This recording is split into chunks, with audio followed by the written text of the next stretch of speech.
everyone. Bolok, আজি আলু মছলা ভাজি বনাও bolok. Ini প্ৰায় কৰিয়া লৈছো মই আলু খিনি ইয়া বইল কৰি লৈছো ইয়াত কৈ সৰু কৰি লব পাৰে মই এনেকুৱাকৈ ৰাখিছো একেনে জলকীয়া পিয়াজ নহৰু আদা খিনি থেতেলাই লম তেন্তে বনাই পেলাই দেখাইছো আপোনালোকক নহৰু খিনি মই থেতেলাই লৈছো কেৰাহীত মই অলৰেডি তেল দিলুৱে তেল খিনি প্ৰায় গৰম হ'ল এতিয়া ইয়াতে শুকান জলকীয়াও দিব পাৰে মই পিছে কেঁচা জলকীয়া কাটি দি দিছো পিয়াজ খিনি অকন ডাঙৰ ডাঙৰকৈ দি দিছো এখিনি এতিয়া ভালকে ভাজিম অকমান পিয়াজ খিনি ৰংচুৱা হোৱালৈকে লগতে জলকীয়া খিনিও ভালদৰে ভজা যাব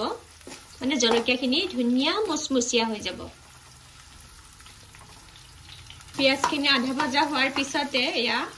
থেতেলাই ৰখা আদা নহৰু খিনিও দি দিলো এইখিনি অকমান ভাজ খাব এটা লগতে পিয়াজৰ লগত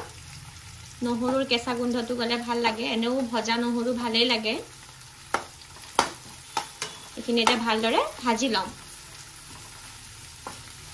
এইখিনি ভজা হ'ল এতিয়া ইয়াত শুকান মছলা এড কৰিম ধনিয়া গুৰি ৰেড চিলি পাউডাৰ নিমখ হালধি এয়া কসুৰি মেথি এইখিনি এতিয়া বাস অকমান লৰাই আলুখিনি দি দিম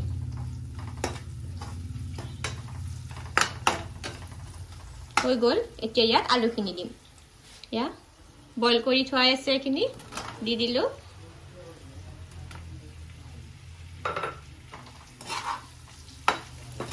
এতিয়া আৰু ভাজাহে কথা অকমান জিৰা গুৰিও এড কৰিছো ৰেডি হৈ গল বাস গৰমে গৰমে দালি ভাতৰ লগত এই আলু ভাজিখন খোৱাহে কথা খুব ভাল লাগে দেই পৰিবেশন কৰি দেখাই আছো ৰব আপোনালোকক আৰু ইয়া আলু ভাজিৰে লোৱা মোৰ দুপৰীয়াৰ সাজটো কেনেকুৱা পালে ভিডিঅ'টো জনাব লগ পাম আকৌ আন এটি নতুন ভিডিঅ'ত আজিলৈ আহিছো বাই